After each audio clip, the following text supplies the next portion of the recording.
ನಮಸ್ಕಾರ. ನಾನು ಮಂಜುನಾಥ್ ಅಜ್ಜಂಪುರ, ಲೇಖಕ, ಅಂಕಣಕಾರ, ಸಂಪಾದಕ. ಇದು ನನ್ನ ವಿಶ್ವವಾಣಿ ವಿಡಿಯೋ ಅಂಕಣ ರಾಷ್ಟ್ರ ಮೊದಲು. ಈ ಅಂಕಣಗಳಲ್ಲಿ ನಾನು ಭಾರತೀಯ ಅಸ್ಮಿತೆಯ ಬಗ್ಗೆ, ಇತಿಹಾಸದ ಬಗ್ಗೆ ಕೆಲವಾರು ಸಂಗತಿಗಳನ್ನು ನಿಮ್ಮೊಂದಿಗೆ ಹಂಚಿಕೊಳ್ತೀನಿ. ಇವತ್ತಿನ ಈ ಒಂದು ಅಧ್ಯಾಯದಲ್ಲಿ ಆಮ್ರಪಾಲಿಯ ಬಗ್ಗೆ ಕೆಲವು ವಿಷಯಗಳನ್ನು ಹೇಳಬೇಕು ಹಾಗೆ ಅಂತ. ಆಮ್ರಪಾಲಿ ಬುದ್ಧನ ಸಮಕಾಲೀನಳು. ಅವಳು ವೈಶಾಲಿ ರಾಜ್ಯಕ್ಕೆ ಸೇರಿದಂಥವಳು. ವೈಶಾಲಿ ರಾಜ್ಯದ ವಿಶೇಷ ಅಂತ ಹೇಳಿದ್ರೆ ಅದು ಗಣತಂತ್ರ ಆಗಿತ್ತು. ಅಲ್ಲಿ ರಾಜರ ಆಡಳಿತ ಇರಲಿಲ್ಲ ಅನ್ನೋವಂಥದ್ದು ಬಹಳ ವಿಶೇಷ. ನಾವು ನಮ್ಮ ಪಠ್ಯಪುಸ್ತಕಗಳಲ್ಲಿ ಓದ್ತೀವಿ, ಬೇರೆ ದೇಶಗಳಿಂದ, ಅರಿಸ್ಟಾಟಲಿಂದ, ಇನ್ನೊಬ್ಬನಿಂದ ನಾವು ಇಲ್ಲಿ ಗಣತಂತ್ರ ಬಂತು, ಬ್ರಿಟಿಷರಿಂದ ಗಣತಂತ್ರ ಬಂತು ಅಂತ. ಆದರೆ 16,000 ವರ್ಷಗಳ ಇತಿಹಾಸದಲ್ಲಿ ನಮಗೆ ಗೊತ್ತಾಗುತ್ತೆ ಆಗಲೇ ಗಣತಂತ್ರ ಇತ್ತು ಅಂತ. ಋಗ್ವೇದದಲ್ಲಿ ಕೂಡ ಕೆಲವು ಉಲ್ಲೇಖಗಳಿವೆ. ರಾಜನಿಲ್ಲದ ಸ್ಥಿತಿನಲ್ಲಿ ಯಾವ ರೀತಿ ಒಂದು ಸಮಿತಿ, ಒಂದು ಘಟಕ ಆಳ್ತಾ ಇತ್ತು ಹಾಗೆ ಅಂತ. ಅದೇ ಗಣತಂತ್ರ.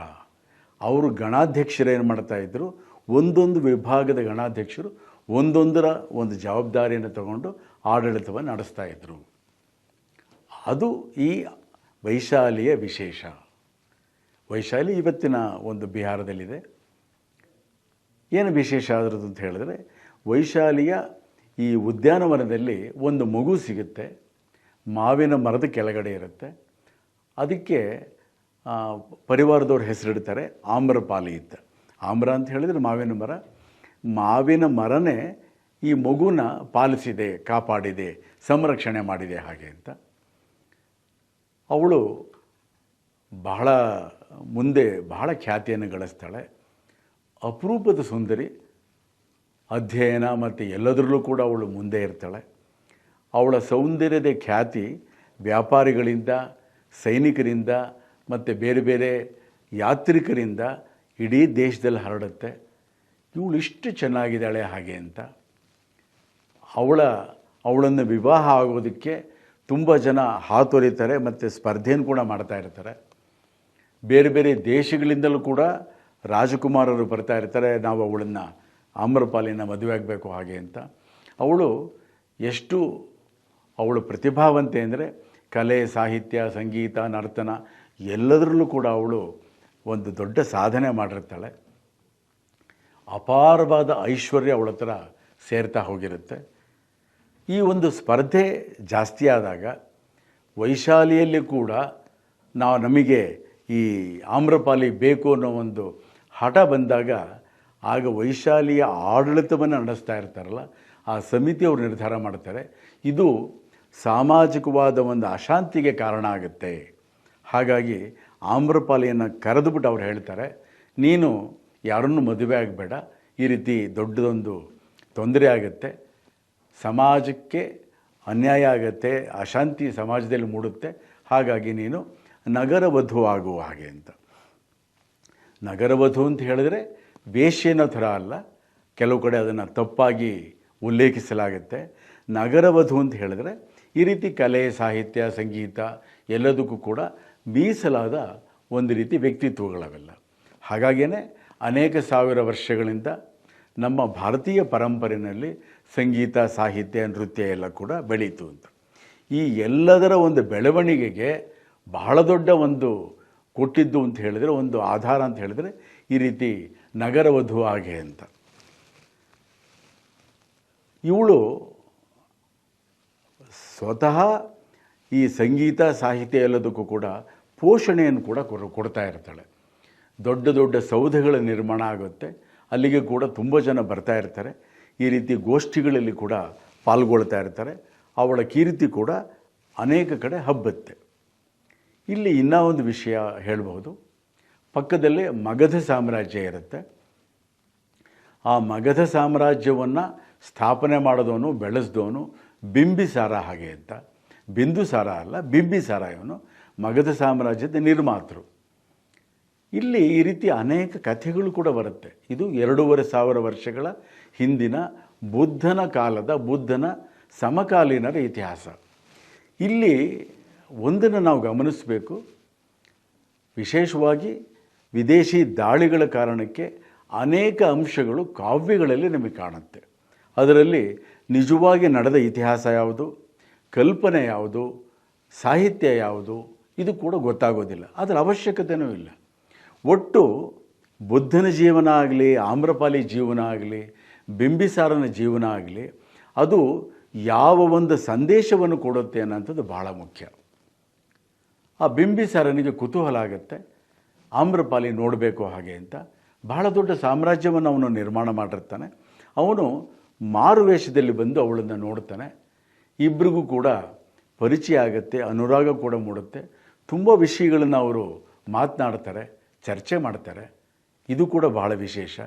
ಕೇವಲ ಸೌಂದರ್ಯ ಮತ್ತು ಶಕ್ತಿ ಸಾಮ್ರಾಟನ ಒಂದು ವಿಶೇಷವಾದ ಗುಣಗಳು ಅಷ್ಟೇ ಅಲ್ಲ, ಅವರು ಚರ್ಚೆಯನ್ನು ಕೂಡ ಮಾಡ್ತಾರೆ ಹಾಗೆ ಅಂತ.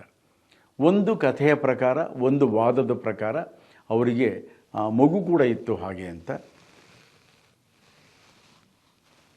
ವಿಮಲ್ ಅಂತ ಅವನ ಹೆಸರಿತ್ತು ಅಂತ. ಮುಂದೆ ಅವನು ಕೂಡ ಸನ್ಯಾಸಿ ಆದ ಹಾಗೆ ಅಂತ. ಈ ಆಮ್ರಪಾಲಿಯ ಜೀವನದಲ್ಲಿ ಅಪಾರವಾದ ಐಶ್ವರ್ಯ ನೋಡಿರ್ತಾಳೆ ಅವಳು. ಆದರೆ ಅವಳು ಎಲ್ಲೋ ಒಂದು ಕಡೆ ಅನ್ನಿಸ್ತಾ ಇರುತ್ತೆ, ಇದೆಲ್ಲದೂ ಕೂಡ ನಶ್ವರ ಹಾಗೆ ಅಂತ. ಆಗ ಅವಳಿಗೆ ಮಾಹಿತಿ ಬರುತ್ತೆ, ಈ ರೀತಿ ಗೌತಮ ಬುದ್ಧ ಸತ್ಯವನ್ನು ಹೇಳ್ತಾ ಇದ್ದಾನೆ, ಶಾಶ್ವತ ಸತ್ಯಗಳನ್ನು ಹೇಳ್ತಾನೆ. ಅವನ ಸಂದೇಶಗಳು ನಮಗೆ ಒಂದು ಜ್ಞಾನದ ಬೆಳಕನ್ನು ಕೊಡುತ್ತವೆ ಹಾಗೆ ಅಂತ. ಬುದ್ಧನಿಗೆ ಅಪಾರವಾದ ಒಂದು ಜನಸಮೂಹದ ಒಂದು ಬೆಂಬಲ, ಭಕ್ತಿ, ಶ್ರದ್ಧೆ ಇರುತ್ತೆ. ಬೌದ್ಧ ವಿಹಾರಗಳು ಕೂಡ ಅಲ್ಲಲ್ಲಿ ಪ್ರಾರಂಭ ಆಗಿರುತ್ತೆ. ಬೌದ್ಧ ವಿಹಾರಗಳಲ್ಲಿ ಕೂಡ ಬುದ್ಧನ ಒಂದು ಸಂದೇಶದ ಸಂವಹನ ಆಗ್ತಾ ಇರುತ್ತೆ. ಬುದ್ಧ ಅನೇಕ ಕಡೆ ಹೋಗ್ತಾ ಇರ್ತಾನೆ. ವಿಶೇಷವಾಗಿ ಕ್ಷತ್ರಿಯ ರಾಜರ ಒಂದು ಬೆಂಬಲ ಕೂಡ ಅವನಿಗಿರುತ್ತೆ. ಬೌದ್ಧ ವಿಹಾರಗಳಿಗೆ ಕ್ಷತ್ರಿಯ ರಾಜರ ಮತ್ತು ಶ್ರೇಷ್ಠಿಗಳ ಒಂದು ಬೆಂಬಲ ಕೂಡ ಸಿಕ್ಕಿರುತ್ತೆ. ಹಾಗಾಗಿ ಬೌದ್ಧ ವಿಹಾರಗಳು ಕೂಡ ಸಂಖ್ಯೆಯಲ್ಲಿ ಕೂಡ ಹೆಚ್ಚಾಗ್ತಾ ಹೋಗುತ್ತೆ.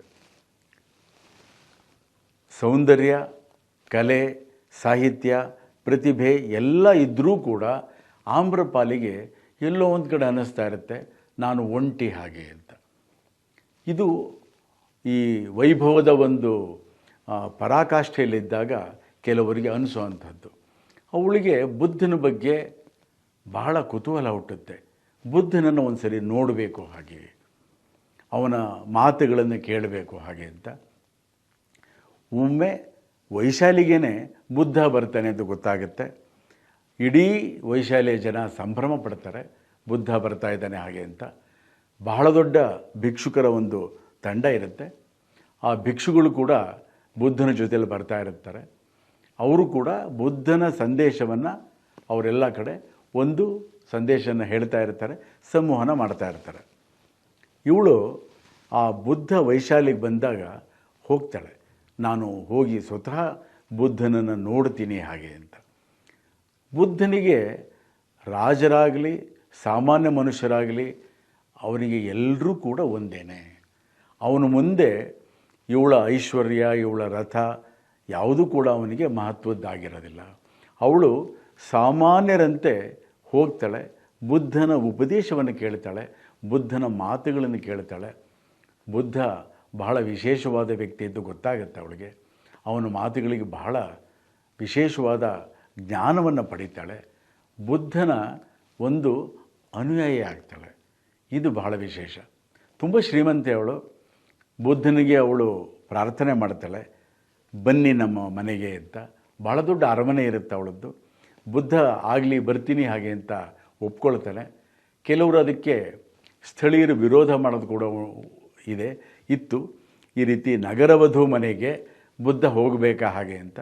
ಬುದ್ಧನಿಗೆ ಆ ರೀತಿ ಯಾವ ರೀತಿಯೂ ಯಾವ ಭೇದ ಭಾವವೂ ಕೂಡ ಮಾಡೋವಂಥದ್ದು ಇರೋದಿಲ್ಲ ಬುದ್ಧನ ಒಂದು ಸ್ವಭಾವದಲ್ಲಿ. ಅವನು ಈ ಆಮ್ರಪಾಲಿಯ ಅರಮನೆಗೆ ಬರ್ತಾನೆ. ಅಲ್ಲಿ ಎಲ್ಲ ಭಿಕ್ಷುಗಳಿಗೂ ಕೂಡ ಒಂದು ರೀತಿ ಭೋಜನವನ್ನು ವ್ಯವಸ್ಥೆ ಮಾಡಿರ್ತಾಳೆ. ಕೊನೆಗೆ ಬುದ್ಧನ ಒಂದು ಸಂದೇಶ ವಾಹಕಿಯಾಗಿ ಅವಳು ಒಂದು ರೀತಿ ದೀಕ್ಷೆ ತಗೊಳ್ತಾಳೆ. ವಿಶೇಷ ಅಂತ ಹೇಳಿದ್ರೆ ಎಲ್ಲವನ್ನೂ ಕೂಡ ಅವಳು ಈ ಬೌದ್ಧ ಸಂಘಾರಾಮಗಳೇನಿರುತ್ತೆ ಅದಕ್ಕೆ ಕೊಡ್ತಾಳೆ. ಅವಳ ಮನೆ ಕೂಡ ಸಂಘಾರಾಮ ಆಗುತ್ತೆ, ಬೌದ್ಧ ವಿಹಾರ ಆಗುತ್ತೆ. ಐಶ್ವರ್ಯ, ಸೌಂದರ್ಯ, ಕಲೆ, ಸಾಹಿತ್ಯ ಇದರ ಪರಾಕಾಷ್ಠೆಯಲ್ಲಿದ್ದವಳು ಎಲ್ಲದನ್ನೂ ಬಿಟ್ಟು ಅತ್ಯಂತ ಸರಳ ಜೀವನವನ್ನು ಮಾಡ್ತಾ ಅವಳು ಬುದ್ಧನ ಸಂದೇಶಗಳನ್ನು, ಯಾವುದು ಜೀವನದ ಸತ್ಯಗಳಿವೆ ಇದರ ಒಂದು ವಾಹಕಿಯಾಗಿ ಅದನ್ನು ಹೇಳೋದಕ್ಕೆ ಅವಳು ತನ್ನ ಜೀವನವನ್ನು ಮೀಸಲಾಗಿಡ್ತಾಳೆ. ಎಲ್ರಿಗೂ ಕೂಡ ಒಂದು ರೀತಿ ಆಶ್ಚರ್ಯ ಆಗುತ್ತೆ. ಈ ಜೀವನ ಯಾವ ರೀತಿ ತಾತ್ಕಾಲಿಕವಾದ್ದು, ಹಾಗೆ ಇದನ್ನು ನಾವು ಅರ್ಥ ಮಾಡ್ಕೋಬೇಕು. ಇದು ಬುದ್ಧನ ಸಂದೇಶ. ಆಮ್ರಪಾಲಿ ಕೂಡ ಅದನ್ನು ಹೇಳ್ತಾಳೆ. ತನ್ನ ಜೀವನವನ್ನು, ತನ್ನ ಉಳಿದ ಪೂರ್ಣ ಜೀವನವನ್ನು ಕೂಡ ಬುದ್ಧನ ಸಂದೇಶಗಳಿಗೋಸ್ಕರವಾಗಿ ಅವಳು ಮೀಸಲಾಗಿಡ್ತಾಳೆ. ಇದು ಆಮ್ರಪಾಲಿಯ ಒಂದು ವಿಶೇಷವಾದ ಒಂದು ಕಥೆ, ಆಖ್ಯಾನ. ನಮಸ್ಕಾರ ಬಂಧುಗಳೇ.